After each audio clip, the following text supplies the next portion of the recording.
El héroe de esta historia es un maestro del disfraz. A algunos se les ha aparecido como una cuña, a otros como un cono. Pero sea cual sea la forma que haya adoptado, él siempre ha sido el número uno. Su historia es nuestra historia. Es una historia de lucha, de conocimiento, del lugar de donde vienen los números. Veremos cómo uno contribuyó a la creación de grandes ciudades y a la construcción de imperios, e inspiró a algunos de los más grandes pensadores de la historia. Y veremos también cuál fue su papel en el hecho de que el dinero funcione como lo hace. Oh, gracias. Y por último veremos cómo uno se alió con cero para dominar el mundo en que vivimos hoy en día, el mundo digital, el mundo gobernado por unos y ceros. Las palabras que estoy diciendo ahora han sido recogidas en primer lugar por mi ordenador utilizando un código de unos y ceros. Incluso mi imagen, que sale en esta televisión digital, ha sido enviada a través del éter como una serie de unos y ceros.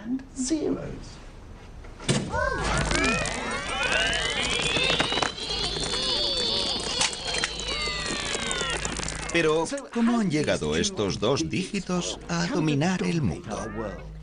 Eso no ha sido siempre así. De hecho, durante la mayor parte de la historia humana, el cero ni siquiera ha existido. Es uno el que ha contado de verdad. La historia del número uno.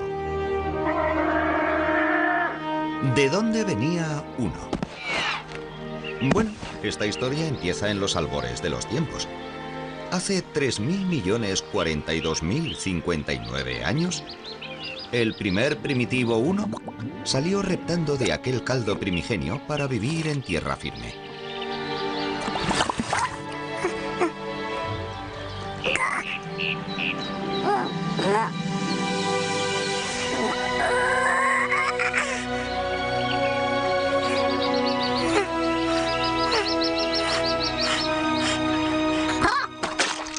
No, en absoluto, es broma.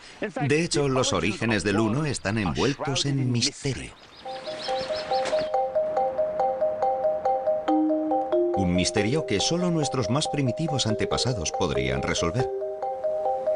En cierto momento, alguno de ellos debió ser el primer ser humano que usó el uno para contar. Pero, ¿cuándo? Prácticamente desde que el hombre ha sido capaz de hacer marcas en los huesos, ha estado, bueno, haciendo marcas en los huesos. Pero, ¿qué hay del tipo que hizo rayas como estas hace 150.000 años? ¿Es posible que estuviera contando? ¿Acaso estas rayas representan una serie de unos? Bueno, los expertos nos dicen, con todo el peso de las pruebas científicas y arqueológicas, que no tienen ni idea. De lo que sí están bastante seguros es de que uno es mucho más joven que nosotros. No ha sido hasta hace relativamente poco, unos 20.000 años escasos, que tenemos una prueba sólida de la existencia de uno y de que alguien lo utilizaba para contar. Por supuesto, no tenía este aspecto cuando nació. Entonces, uno no era más que una raya en un hueso. Este hueso es conocido como el hueso de Ishango. Fue hallado hace relativamente poco en el Congo. Y miren, aquí pueden ver las rayas. Sabemos que cada una de ellas representa un uno. ¿Cómo podemos estar tan seguros? Bueno, alguien debía estar contando porque hay 60 rayas a lo largo de esta parte del hueso y otras 60 en esta otra parte, distribuidas además en grupos de la misma cantidad. Y no hay modo de hacer eso si no es contando. El hueso de Ishango marcó un momento decisivo de la humanidad. Los zoólogos nos dicen que otros mamíferos son capaces de contar hasta 3 e incluso hasta 4, pero no más.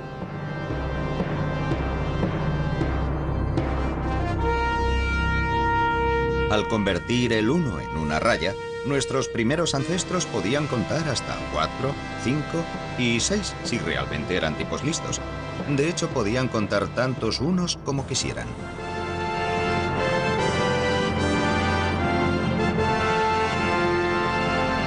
Y eso fue lo que nos dio ventaja sobre leones y tigres. En adelante, contar no tendría límites. Uno había crecido hasta convertirse en un chico grande.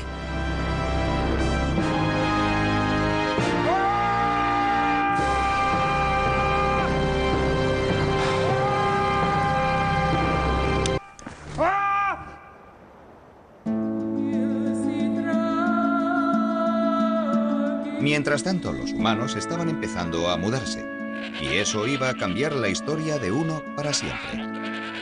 Dejaron de vivir en cavernas para construirse sus propias cuevas, las casas.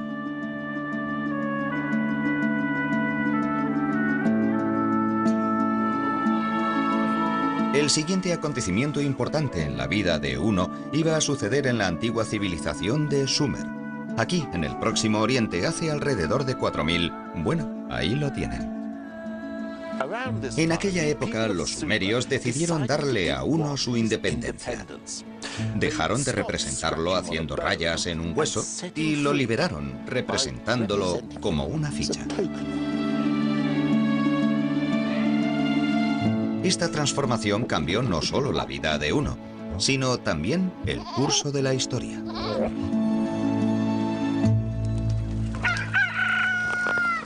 La invención de estas fichas permitió a los sumerios hacer cosas que nadie había hecho hasta entonces. Si tú añades muescas a un palo o hueso, puedes hacer solo eso, añadir o sumar. Pero con las fichas puedes también quitar, restar. Supongamos que tienes 6 gallinas y te comes 5. ¿Y qué es lo que tenemos? Una indigestión. No. Ha inventado la aritmética. Aquel fue el mayor avance de un... Para averiguarlo tenemos que ir a un lugar donde no sucedió.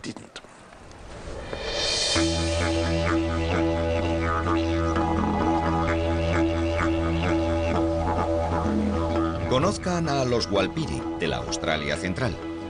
Son un pueblo que vive aquí desde hace unos 30.000 años, aunque no hace tanto que los antropólogos descubrieron que no utilizan números. La gente se interesó por los Walpiri porque en nuestra lengua no utilizamos números. Tenemos una palabra para decir uno, pero eso es todo. Hasta recientemente, los Walpiri se las han arreglado sin utilizar números. ¿Cómo lo han podido hacer? Las cosas que hacen ustedes en su mundo se hacen aquí de otra manera. Vean, por ejemplo, al anciano Yapal Jarri, que ha crecido y ha vivido sin usar nunca números.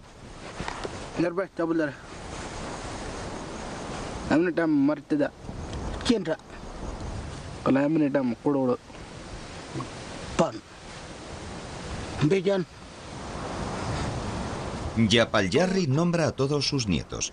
Lo que no dice es 4, que no existe en su vocabulario.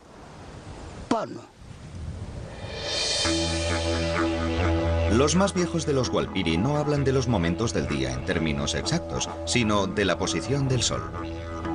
Ni siquiera hablan de distancias, pues el mapa de su territorio está hecho no con números, sino con canciones que contienen toda la información que necesitan. Estas canciones de tiempos inmemoriales, profundamente enraizadas en su cultura, constituyen un gran orgullo nacional.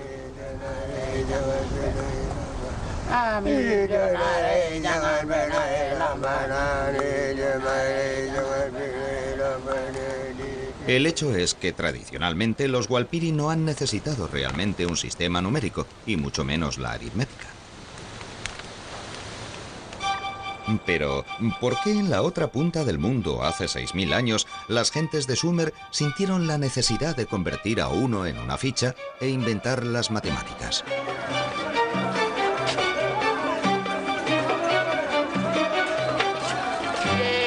¿Qué tenía tan diferente la vida en el Próximo Oriente? ¿Por qué la gente de la zona quiso expresar todas las cosas de forma matemática? Tal vez fuera porque había muchísima gente viviendo en el mismo lugar.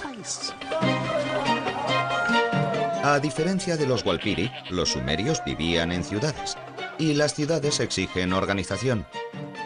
Había que almacenar y distribuir el grano, y averiguar cuánto le tocaba a cada uno requería de la aritmética.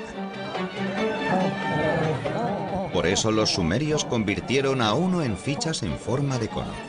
Las fichas hicieron posible la aritmética que hacía falta para conocer la riqueza, calcular beneficios y pérdidas, tal vez lo más importante, recaudar impuestos. Sí, se puede atribuir el invento de las matemáticas a la vida urbana.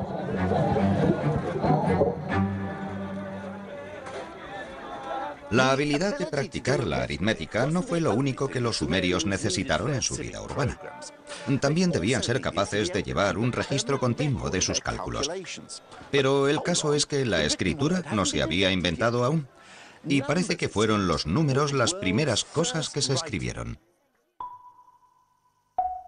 Sucedió de la siguiente manera. Cantidades concretas de conos se guardaban en bolsas de arcillas que se sellaban para conservarlas a salvo. Una vez sellada la bolsa, ¿cómo podían acordarse de cuántos conos tenía cada una? Era un pequeño problema. Pero, un momento. Cogieron otro cono e hicieron en la parte exterior de la bolsa tantas impresiones como conos había en su interior. Después, alguna mente brillante se dio cuenta de que no necesitaban las bolsas para nada. Y ni siquiera hacían falta los conos. Podías hacer marcas directamente sobre una tablilla de arcilla y ya está. Tenías un registro de la cantidad. Había nacido la noción de la escritura. Los matemáticos sumerios eran ahora capaces de mantener registros permanentes de sus cálculos, y estos podían llegar a ser más complejos que nunca.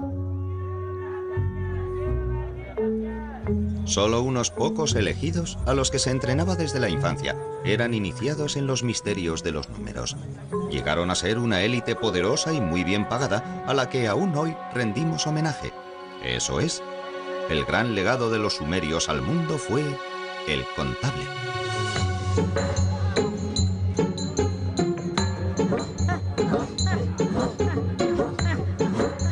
Uno era ahora disciplinado y estaba organizado como nunca lo había estado.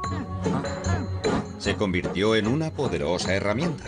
Podía ser utilizado para construir imperios, que es precisamente lo que le sucedió a Uno en su siguiente reencarnación.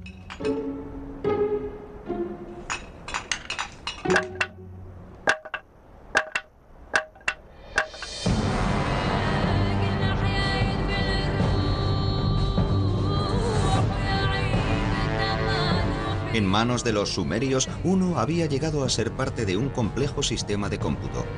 Los egipcios llevarían sus talentos mucho más allá. Además de andar muy lentamente, no sonreír y formar en línea, a los egipcios les encantaban las cosas grandes, los grandes edificios, las grandes estatuas y los grandes ejércitos. También llegaron a utilizar números realmente enormes. Y la forma en que los escribían nos proporciona una reflexión fascinante de la jerarquía de la sociedad egipcia.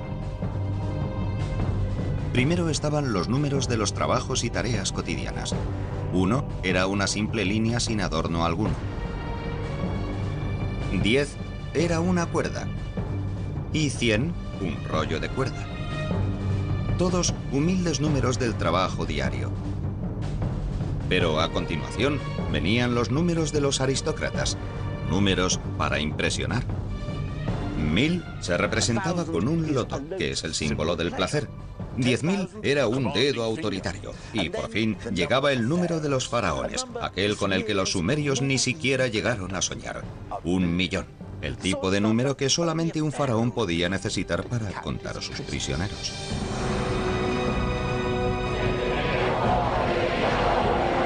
Fue el primer millón de la historia, y el símbolo que lo representaba era un prisionero implorando perdón, o puede que un contable rogando que no le hicieran contar más prisioneros. En cualquier caso, Uno nunca había tenido tanto trabajo. Pero los egipcios querían que Uno hiciera también otro trabajo, tal vez el más importante de todos. Necesitaban que les ayudara en la obra. Los antiguos egipcios eran constructores empedernidos que tenían buen ojo para la belleza. Pero no se pueden crear cosas bellas sin medirlas con exactitud. Y no se puede medir con precisión si no sabes cuál es tu unidad. Es decir, qué es lo que entiendes por uno.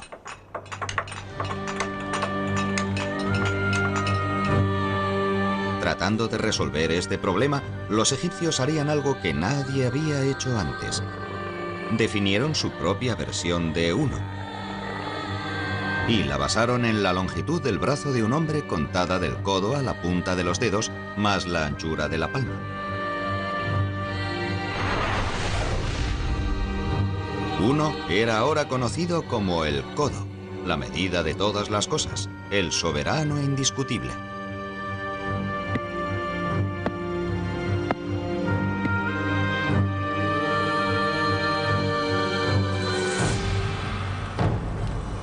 Estos unos oficiales, las barras maestras de un codo, eran tan importantes que se guardaban celosamente en el templo. Se hacían copias de ellas y se distribuían para que a lo largo de todo el imperio, fuera cual fuera la edificación, todos supieran lo que querían decir con uno. Y con esta simple barra de medida, los egipcios pudieron completar sus vastos proyectos arquitectónicos con asombrosa precisión. Si uno no se habría convertido en el codo, algunas de las maravillas del mundo habrían sido, bueno, menos maravillosas.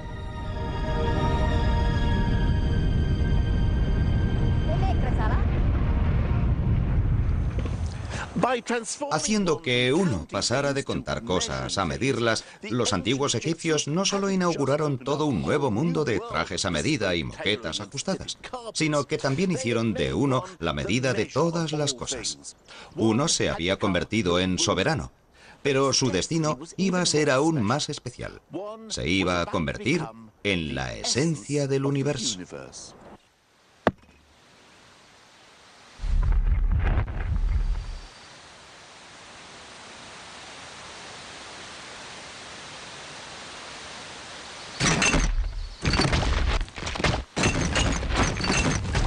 Todo empezó hace alrededor de 2500 años en la antigua Grecia, o lo que entonces era la Grecia moderna, a causa precisamente de un tipo que se llamaba Pitágoras. ¿Pitágoras? ¿No tenía una teoría o algo así?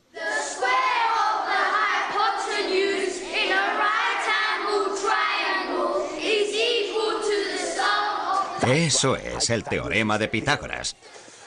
Un poco aburrido, yo nunca lo entendí. Well, actually, I think that Pythagoras was a pretty interesting bloke.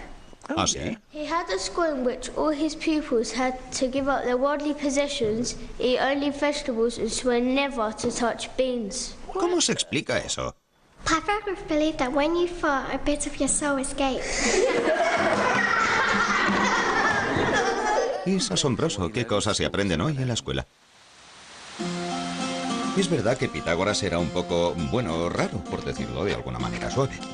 Estudió en Egipto y en el Próximo Oriente, y cuando volvió a casa abrió su escuela vegetariana de matemáticas. Aquí se dedicó completamente a explorar las maravillas y misterios contenidos en los números. Pitágoras fue el primer hombre que distinguió los números pares e impares y les dio sexos. Mientras el 1 era macho, el 2 era hembra, y así sucesivamente. También tenía afición a los números enteros, que eran grupos de unos. Advirtió que ciertos números enteros crean formas agradables. 3 hace un triángulo, 4 un cuadrado. 1 más 2 más 3 más 4 hacen 10, que forma un triángulo mágico. Pitágoras estaba también convencido de que 1 contribuiría al fin a explicar una de las cuestiones filosóficas fundamentales de la época. Los filósofos griegos buscaban incansablemente la primera materia del universo, aquella de la que todo estaba hecho. Un filósofo decía que todo estaba hecho de fuego, otro que de aire, el tercero que de agua. Pitágoras decía que todo estaba hecho de números, incluida la música. Para descubrir lo que Pitágoras quería decir, he venido al Jardín Botánico de Waterbury, en el Oxfordshire. Oh, muchas gracias. Pero ahora necesito un matemático. Oh, yo soy matemático. Oh, mira qué suerte. Pero si quieres saber algo sobre Pitágoras, la música y las matemáticas, vamos a necesitar algunos tiestos de diferentes tamaños. Ay, ay, ay. Oh, perfecto. Pitágoras quería comprender por qué ciertas combinaciones de notas sonaban tan hermosas y armónicas, y vemos que, si golpeamos un tiesto, obtenemos una nota, la... Pero si la combina con la nota de este otro tiesto, la... Es una combinación bastante mala. Escuchémoslas juntas. Sí, eso no suena nada bien. Pero si toco este tiesto de aquí, la... Es una combinación hermosa. Vamos a escucharlas a la vez. Pero ¿por qué es una combinación tan hermosa? La respuesta es por la matemática. Los pesos de cada uno de estos tiestos mantienen una relación perfecta de 1 a 2. Y es esa combinación de números enteros la que produce ese sonido tan hermoso en oposición al caso del primer tiesto. Esto es en relación como de 1 a 1,2. No es una relación agradable de números enteros, por lo que se produce un sonido poco armonioso. Lo que Pitágoras dice es que las armonías son combinaciones de números enteros, números que vienen a ser grupos de unos. Pitágoras advirtió que estos números enteros eran la razón por la cual las cosas sonaban de manera tan hermosa, y eso le entusiasmó tanto que pensó que realmente la matemática era la base de todo, que podría explicar la armonía musical y el cosmos, y de ahí acuñó la frase la música de las esferas. ¿Tocamos?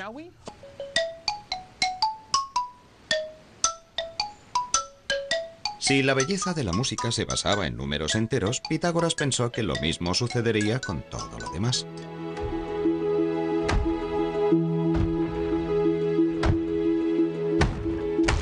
Y como los números enteros son grupos de unos, uno debería ser la materia esencial de la que estaba hecho el universo.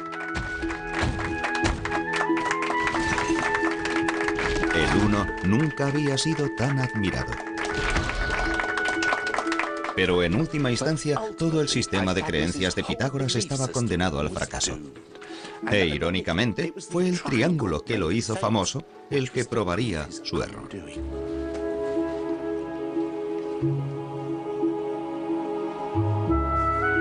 Si uno estaba en el corazón de todas las cosas, debería estar también en el corazón de todos los triángulos, incluido el triángulo rectángulo de 2 lados iguales. El problema es que no es así. Pitágoras siguió intentando reducir los 3 lados a una cantidad exacta de unidades, pero eso era sencillamente imposible. Cuando uno de sus discípulos trató de hacerle ver este asunto, los demás lo ahogaron. Todo el sistema de creencias de Pitágoras de que el mundo estaba hecho de unidades era falso.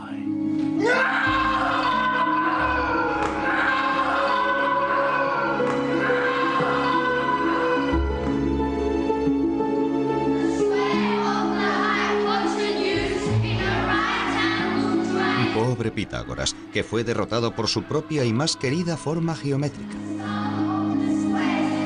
El uno, sin embargo, estaba a punto de embarcarse en una nueva aventura. Solo que antes tendría que hacerse algo menos real.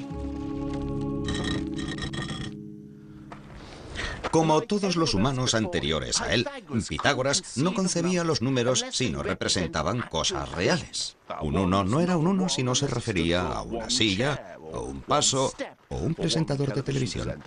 Pero los matemáticos que siguieron a Pitágoras rompieron estas restricciones. ¡Eureka! ¡Eureka! Sí, Arquímedes es hoy famoso por haber sido el primer striker de la historia, pero de hecho fue el más grande matemático de la antigüedad. ¡Eureka! ¡Eureka!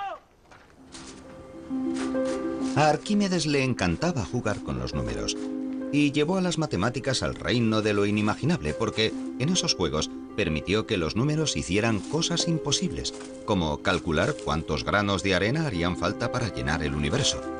Pero por muy tontos que estos juegos nos puedan parecer, con ellos obtuvo a veces resultados prácticos de los que aún hoy en día nos beneficiamos. Por ejemplo, estaba obsesionado con qué pasaría si tomabas una esfera y la convertías en cilindro. ¿Cuál sería la diferencia en el área ocupada? Bueno, a mí personalmente me importa un bledo, pero Arquímedes vivió el día más feliz de su vida cuando consiguió por fin dar con la fórmula. Y aunque era una pura bravuconada matemática, resultó ser a la postre sorprendentemente práctica, porque gracias a Arquímedes, los cartógrafos del futuro pudieron tomar el globo terráqueo y trasladarlo a un plano. Uno no era ya la esencia del universo. pero contribuía a crear la era dorada de las matemáticas teóricas.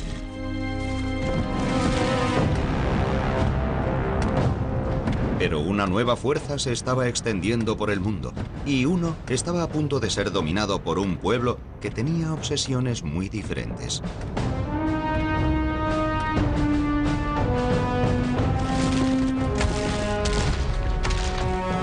Arquímedes vivía en Siracusa, y cuando los romanos la invadieron en 212 a.C., él estaba en mitad de un cálculo particularmente complicado. De hecho, estaba tan enfrascado en su trabajo que lo único que pudo decir fue: «Le ruego que no me moleste ahora». Tal vez no fue una actitud muy inteligente. Fue el fin de las matemáticas teóricas en el mundo clásico. Los romanos no estaban interesados en vagas abstracciones del tipo cómo calcular el peso de todas las cabras que hayan vivido nunca. Estaban más interesados en el poder. Lo quisiera o no, uno era ahora un siervo de Roma.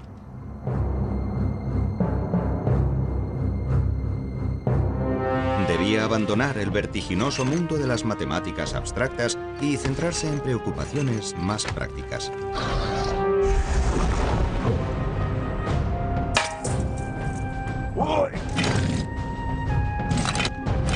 Se convirtió en la columna vertebral del mundo romano, pues los romanos lo usaron para establecer una rígida cuadrícula numérica en su ejército. Había 10 hombres en una sección, y 10 secciones, es decir, 100 hombres, constituían una centuria. 2 centurias hacían un manípulo, palabra que literalmente significa un puñado, y supongo que eso es lo que serían 200 soldados romanos. Incluso los castigos se basaban en principios numéricos. Si una legión sufría una derrota humillante, toda la legión era diezmada, es decir, se mataba a 1 de cada 10 hombres, independientemente de cuáles hubieran sido las responsabilidades de cada uno.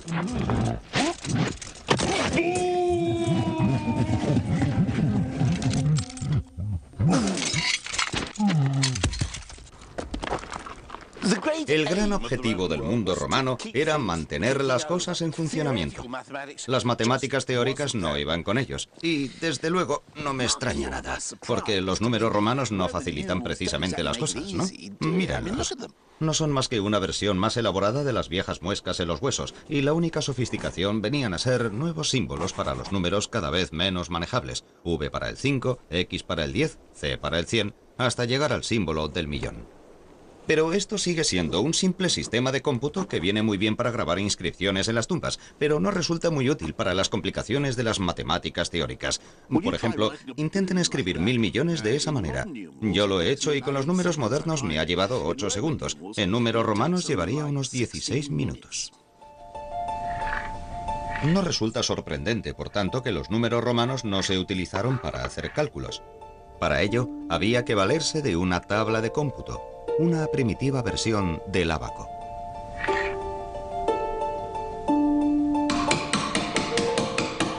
Los propios números solo se usaban para registrar los resultados. Tal vez no sea casualidad que, a diferencia de los griegos, hoy en día no se recuerde ni un solo matemático romano.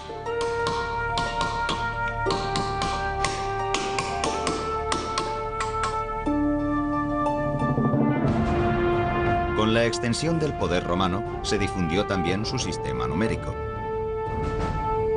A lo largo de los siguientes 500 años, toda Europa, de España a Turquía, cayó bajo dominio romano, y sus números siguieron utilizándose incluso después de la caída de su imperio.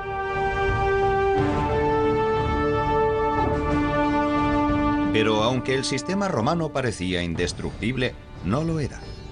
Su perdición vendría del este, de la India, para ser más preciso, alrededor del año 500 de nuestra era.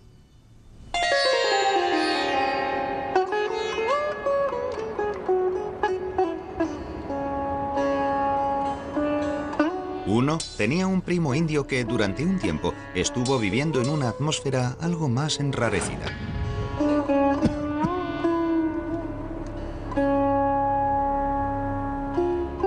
Los indios parecían haber estado mucho menos preocupados por la organización militar que por la renuncia al mundo y la búsqueda de la iluminación. Pero el nirvana no está ahí mismo al final de la calle. Para alcanzarlo hay que recorrer un camino muy largo que exige dedicarle muchísimo tiempo. De modo que para expresarlo, los indios tuvieron que inventar números extraordinariamente grandes. Ahí está el rayu, por ejemplo. Un rayu es la distancia que recorrería un dios en 6 meses si avanzara 1.000.000 de kilómetros en cada uno de sus parpadeos. ¿Y qué tal un palia? Un palia es la cantidad de tiempo que me costaría hacer un gran montón de lana de 10 kilómetros de alto si añadiera una hebra cada siglo. He aquí uno que he hecho un poco antes. Está claro que son unos números que a uno le harían sentir pequeño si no hubiera tenido la ayuda de sus amigos.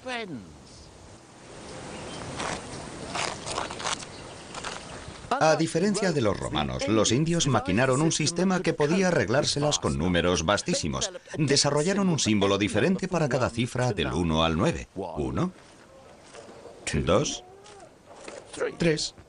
O, para decirlo de una vez, los números arábigos.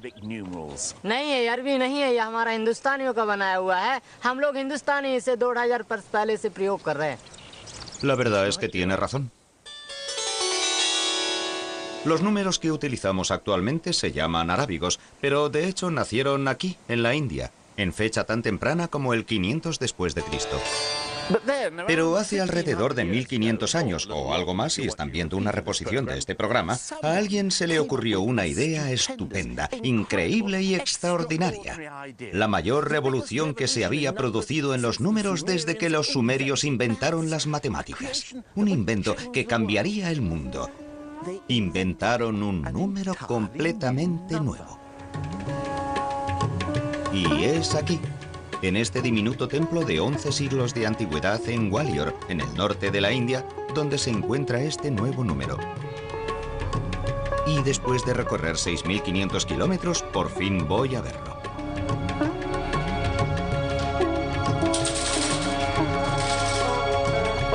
Oye, Nick.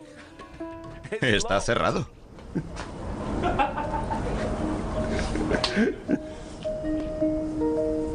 Así que esperamos. Y mientras lo hacíamos, empecé a preguntarme cómo es que este nuevo número no se había inventado antes. Es un numerito sencillísimo que se dice en un momento y se escribe aún más rápidamente. Ah, aquí está. Pero una vez inventado, transformó la vida de uno de una manera que acabaría cambiando también el mundo entero. Bueno, he aquí el ejemplo indiscutible de la mayor invención india, el nuevo número. El santo grial de los números. El 0. Por primera vez en la historia de la humanidad, alguien hizo de la nada un número. La inscripción dice que se plantó un jardín para producir flores para el templo, y para asegurarse de que tendrían suficientes flores, el jardín debía medir 187 por 170 astas, alrededor de 8 hectáreas. Mientras los romanos usaban los números para registrar sus conquistas y contar cadáveres, estas gentes los utilizaban para asegurarse de tener las provisiones necesarias para sus arreglos florales. Y ustedes dirán, ¿a qué viene tanto rollo? O sea, ¿qué tiene de maravilloso inventarse un símbolo que significa nada? Si alguien me preguntara cuántas cosas tengo en la mano, podría decir simplemente que no tengo nada y no necesito un 0 para eso. Bueno, un 0 solo tal vez no sea nada, pero al combinarlo con 1, empezó la magia.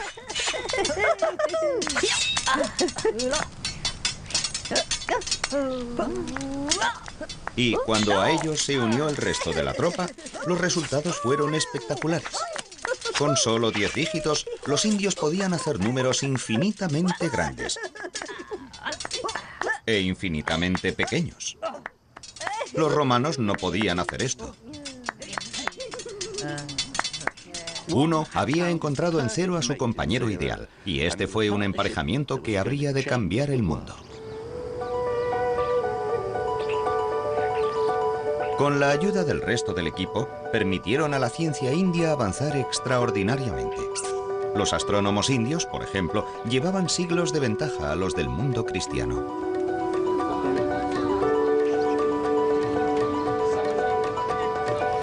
Los científicos indios afirmaron que la Tierra giraba sobre su propio eje y que se movía alrededor del Sol.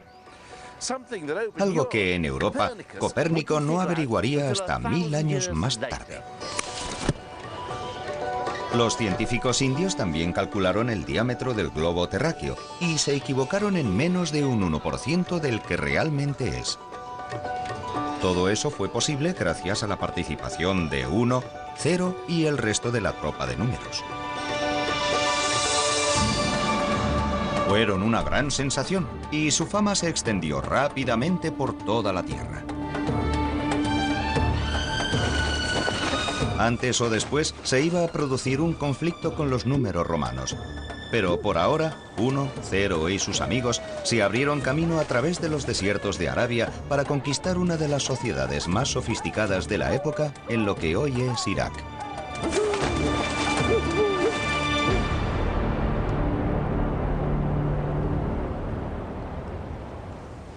Cuando el Islam tenía poco más de 100 años, Bagdad estaba gobernada por el gran califa Al-Mansur.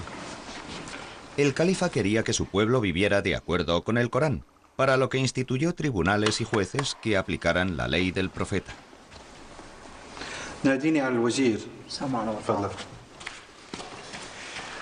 Pero la ley del profeta está llena de instrucciones que requieren severos cálculos matemáticos, si han de cumplirse con exactitud. Por ejemplo, a diferencia de lo que sucedía entre los cristianos, el Corán establece que la mujer obtenga su parte de una herencia. El libro dice, hay una parte para el hombre y otra para la mujer, cada una de las cuales depende del número de los demás parientes y de su relación con el difunto. Hacer todos esos cálculos requería la utilización de fracciones y ratios, pero los árabes de la época contaban aún con los dedos. No es que no estuvieran dotados para la aritmética compleja, es que su sistema numérico no les permitía avanzar más. Pero un día llegó a la corte un embajador de la India. Debía aparecer ante el gran califa con algún tipo de presente, pero el califa era un hombre de riquezas infinitas. Resultaba difícil saber qué regalarle. Vaya que una camiseta que dijera "Adoro la India" no habría servido. El embajador, sin embargo, había sopesado largo y tendido el asunto y decidió presentar al califa unos de los mayores obsequios que se le podían haber ocurrido: los números.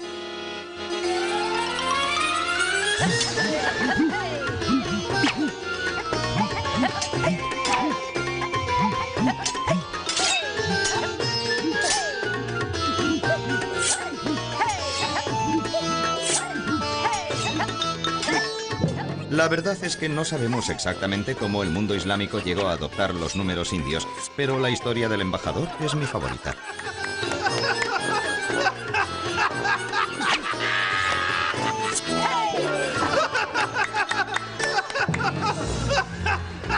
Lo que sí sabemos es que los eruditos musulmanes quedaron prendados por 1, 0 y el resto de la tropa. Y el más famoso de aquellos fue un hombre llamado Al-Khwarizmi. Al-Khwarizmi.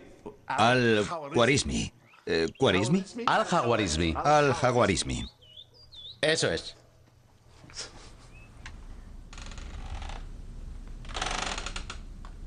Al-Khwarizmi y sus colegas enseñaron a estos números un montón de trucos completamente nuevos. Ecuaciones cuadráticas. Álgebra. Pasteles de logaritmos cúbicos invertidos. Bueno, vale, eso me lo acabo de inventar. Pero estas nuevas hazañas numéricas permitieron a la ciencia, las matemáticas y la astronomía alcanzar grandes logros en el Próximo Oriente, y la cuadrilla india resultó un gran éxito en todo el mundo islámico. Pero al otro lado del Mediterráneo, la Europa cristiana estaba aún bajo la garra inamovible del ejército de los números romanos, y siendo romanos, no iban a permitir dar paso fácilmente a los incansables recién llegados. La confrontación entre los dos sistemas era inevitable, y cuando llegara, dejaría sellado el destino del mundo occidental.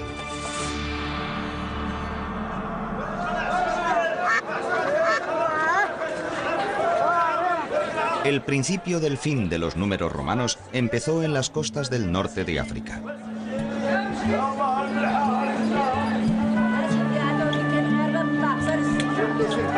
Los comerciantes musulmanes adoptaron rápidamente el uso de 1, 0 y compañía en sus negocios y actividades. Para finales del siglo XII, los números indios eran ya de uso común. Y fue en el ajetreado puerto de Bellaya donde un joven, hijo de un diplomático italiano con base en Argel, vio por primera vez su asombrosa actuación.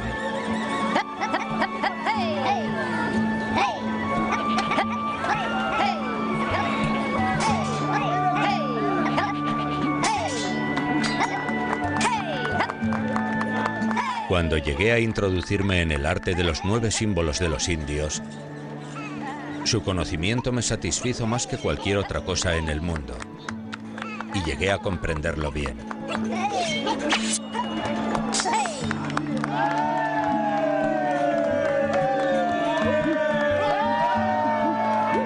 Aquel joven era conocido como Fibonacci y quedó tan prendado de los números indios que cuando creció decidió llevárselos con él a casa.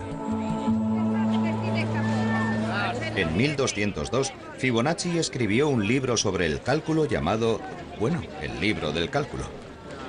Hoy está considerado como uno de los grandes matemáticos de todos los tiempos, y su libro constituyó un auténtico escaparate para los números indios. Pero Fibonacci no era solo un teórico en su torre de marfil. Parte de su libro de cálculo estaba destinada especialmente a los comerciantes, a los que les mostraba lo útiles que podían ser los números indios para calcular sus beneficios. Tal vez piensen que no era especialmente rompedor, pero esta era la época en la que el capitalismo empezaba a salir a la luz en Europa, y el libro de Fibonacci se convirtió en lectura obligada.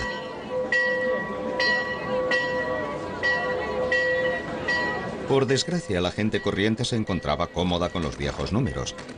Al fin y al cabo, habían vivido con ellos durante los últimos 1000 años. Los viejos números romanos no iban a ponérselo fácil a los recién llegados.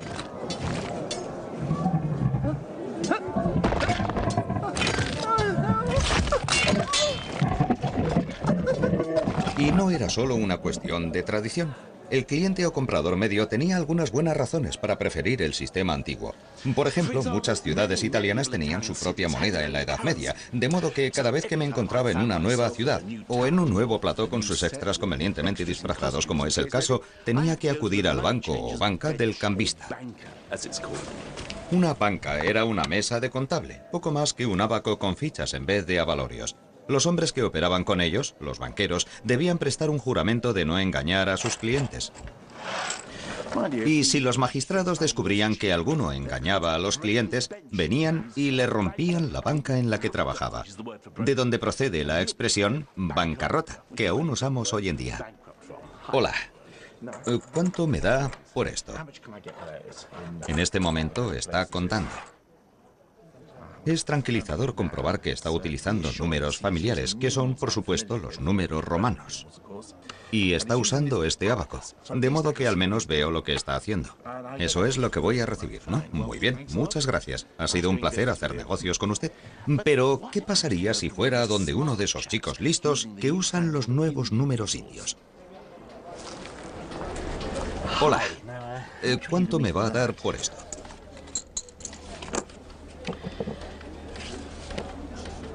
Aquí hay un ligero problema. Si yo fuera un cliente medieval, no tendría ni idea de lo que está escribiendo. Así que no me extraña que la gente se mostrara recelosa. Si mi banco empezara a llevar mis cuentas en chinos, también me preocuparía un poco. Oh, gracias, pero no tengo ni idea de cómo ha llegado hasta ahí. Bueno, en cualquier caso, gracias. Esta desconfianza llegó a ser extrema. En 1299, la ciudad de Florencia llegó a prohibir que los comerciantes usaran los nuevos números en sus cuentas. Debían usar números romanos. Pero ninguno fue tratado con más recelo y despecho que el compañero de uno, 0. Un escritor lo describió como un signo que crea confusión y dificultades.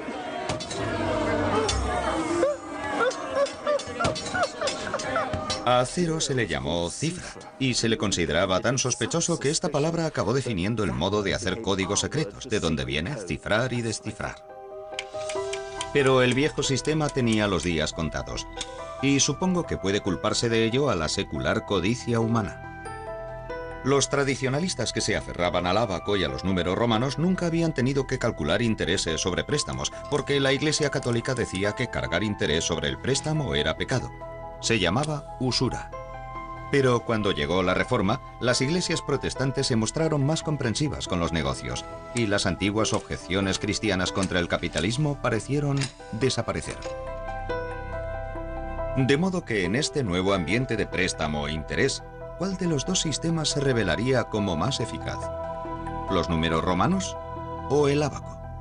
Bueno, vamos a averiguarlo. A mi derecha, un matemático de primera clase. A mi izquierda, una gran experta en el uso del ábaco. Si yo prestara a alguien 10 euros al 0,5% de interés mensual, ¿cuánto me deberá al terminar el año? ¿De acuerdo?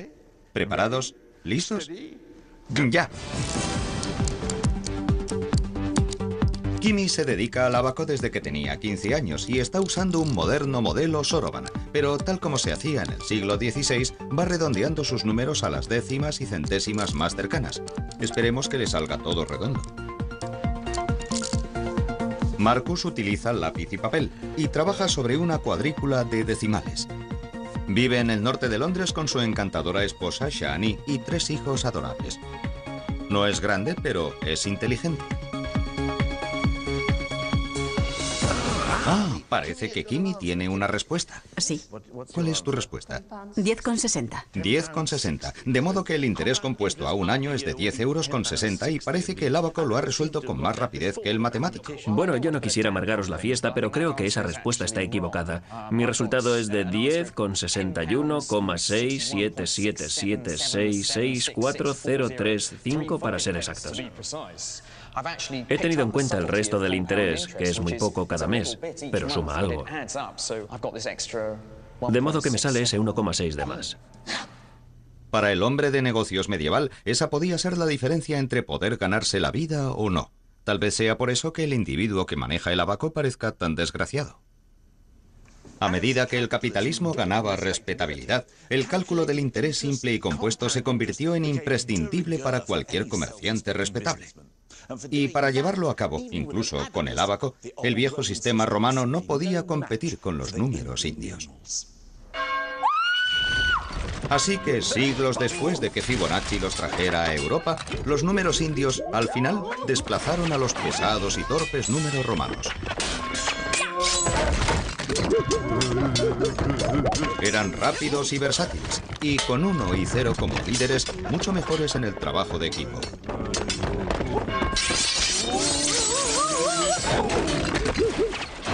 Cuando llegó el final, resultó pan comido. Los viejos números romanos cayeron por fin en bancarrota. Pero 1 y 0 tenían planes de futuro aún más ambiciosos y no pensaban incluir en ellos el resto de los números.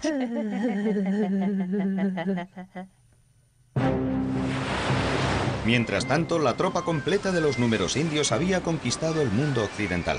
Con ellos, los navegantes europeos hallaron más fácil calcular la latitud en la que se encontraban y así atreverse a cruzar el gran océano lejos de la vista de la Tierra. Así es como tropezaron con América. Y los nuevos números se convirtieron en el vocabulario de la banca moderna tal y como lo conocemos hoy. Pero aún había mucho espacio para el viejo problema de el error humano. ¡Socorro, socorro, socorro! ¡Socorro, socorro! ¡Qué desgracia! ¡Dios mío! ¡Socorro, qué desgracia! Colón pensaba que había llegado a Japón cuando de hecho había llegado a las Indias Occidentales tras recorrer la mitad del mundo. Había cometido un error que es cosa de humanos, pero había un hombre empeñado en conseguir que dejaran de producirse. Sucedió alrededor de 1600... Bueno, no sé ni por qué me molesto.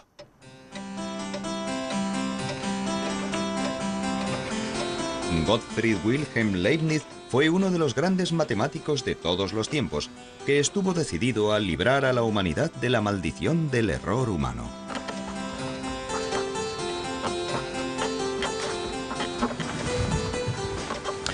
Tratando de hacerlo, Leibniz inventó algo que aún hoy sigue afectándonos en nuestras vidas cotidianas. Y lo que es más, es un invento que daría a nuestro viejo amigo 1 la oportunidad de gobernar el mundo. Leibniz estaba convencido de que podía erradicar el error inventando una máquina de calcular mecánica, y de hecho construyó una, utilizando todos los números del 0 al 9. Pero después tuvo una idea mejor, inspirada por su filosofía. Es verdad que, mientras el completo vacío y la jungla sombría pertenecen a 0, él es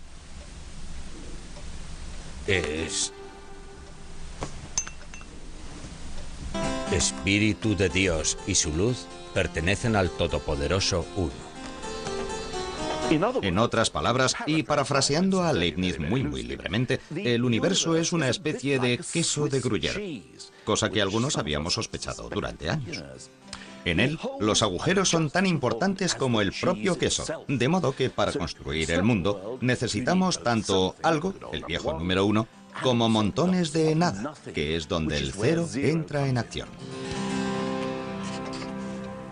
Leibniz estaba convencido de que 1 y 0 eran los únicos miembros del equipo realmente necesarios. Afirmaba que con estos dos números podría hacer realidad cualquier sueño matemático, y lo que es más, eliminar el error humano. Se libró del resto de los números y desarrolló un sistema que usaba solo unos y ceros, el llamado sistema binario. Pero un minuto, ¿cómo se pueden expresar todos los números solamente con el 1 y el 0? Creo que es hora de que consulte a alguien que sabe de qué hablamos. Marcus, necesito entender el sistema binario. ¿Binario? Bien, déjame mostrarte un número en sistema binario. De acuerdo. He aquí el número 9 escrito en sistema binario. Se usan solo unos y ceros, y se escribe cualquier número. Solamente con unos ceros. Esto es 9 en binario. Bueno, a mí me parece que es 1001. Eso es porque estás obsesionado con tus 10 dedos y quieres contar las cosas de 10 en 10. En el sistema decimal tienes en cuenta cuántos unos hay en la primera columna, cuántos dieces en la segunda, cuántos cientos y cuántos miles. Pero en el sistema binario las cosas funcionan de otro modo. En él hay que fijarse en cuántos unos, cuántos doses, cuántos cuatros y cuántos ochos hay en cada columna. Aquí tenemos un huevo. Debemos representar este número utilizando solo unos y ceros. Sí. Bien, entonces solo podemos poner un huevo o no ponerlo. Hay un huevo en el 1. Un huevo representa a 1. Ahora déjame enseñarte cómo es 9 en binario. Aquí un lote de 8. Tengo un huevo en la cuarta columna. Un 1. Sí, un lote de 8 en la cuarta columna. Y 9 es 8 más 1. De modo que necesito otro 1 en la columna de los unos. Así que en sistema binario, 9 es un 8. Ningún 4, ningún 2 y un 1. Asombroso. Pero, ¿qué pasa con los demás números? Bueno, después de unas 3 horas de clase, llegué a comprender que era posible expresar todos los números utilizando solo unos y no unos. Incluso llegué a convencerme de que no hacía falta usar huevos para hacerlo.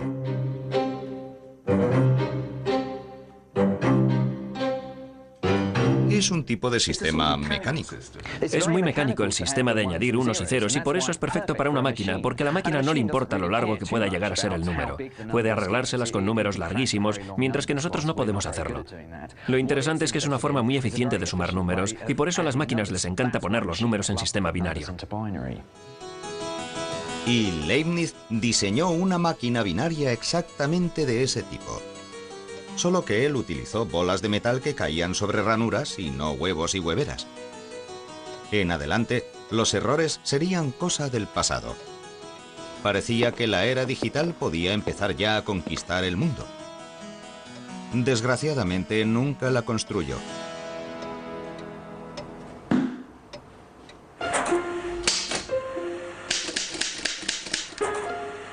Uno y 0 debían esperar aún otros 265 años antes de ponerse bajo la luz de los focos.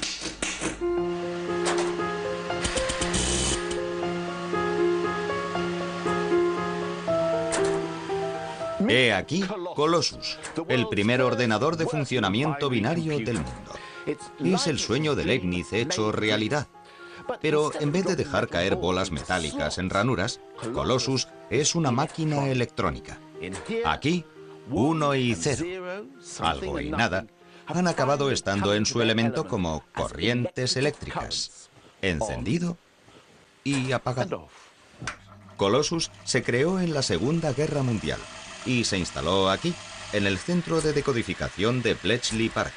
Estaba formado por 1200 válvulas, miles de cables y cientos de componentes mecánicos. Pero como en todos los ordenadores de hoy en día, el verdadero corazón de esta máquina es 1 y 0. En su forma eléctrica binaria, 1 y 0 llevaron a cabo millones de cálculos rapidísimos que pudieron descifrar los códigos del enemigo antes incluso de que los alemanes afilaran sus lápices. Gracias a Colossus, los aliados supieron lo que decían los mensajes alemanes antes que el propio Hitler. Y puede que este extraordinario invento contribuyera a acortar la guerra en más de 2 años. La tecnología que nació aquí, en Bletchley, ha cambiado nuestro mundo para siempre. ¿Recuerdan todas aquellas razones por las que hacía falta utilizar y comprender los números? Realizar cálculos astronómicos, hacer mediciones, dividir correctamente las propiedades. Los ordenadores pueden hacerlas todas. Sacar porcentajes, calcular los cambios de moneda y el interés compuesto. Todos esos cálculos que preocuparon y a veces dejaron perplejos a los grandes pensadores de la antigüedad pueden dejarse ahora en manos de los ordenadores. Podemos vivir en nuestra bendita ignorancia sin saber siquiera si el resultado es correcto o incorrecto. ¿Y eso tiene que ser bueno? ¿No?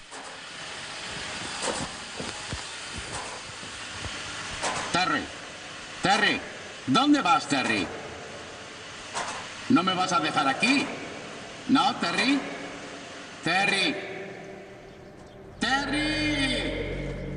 En la era de los ordenadores, todo nuestro mundo está gobernado por una corriente de unos y no unos, desde los extractos bancarios hasta los informes médicos, incluidos los códigos de barras cada vez que compro una lata de comida para gatos. De modo que el resto de los números pueden ser arrinconados en el basurero de la historia. No necesitamos más que a 1 y 0. El viejo dúo ha llegado a la cima del éxito.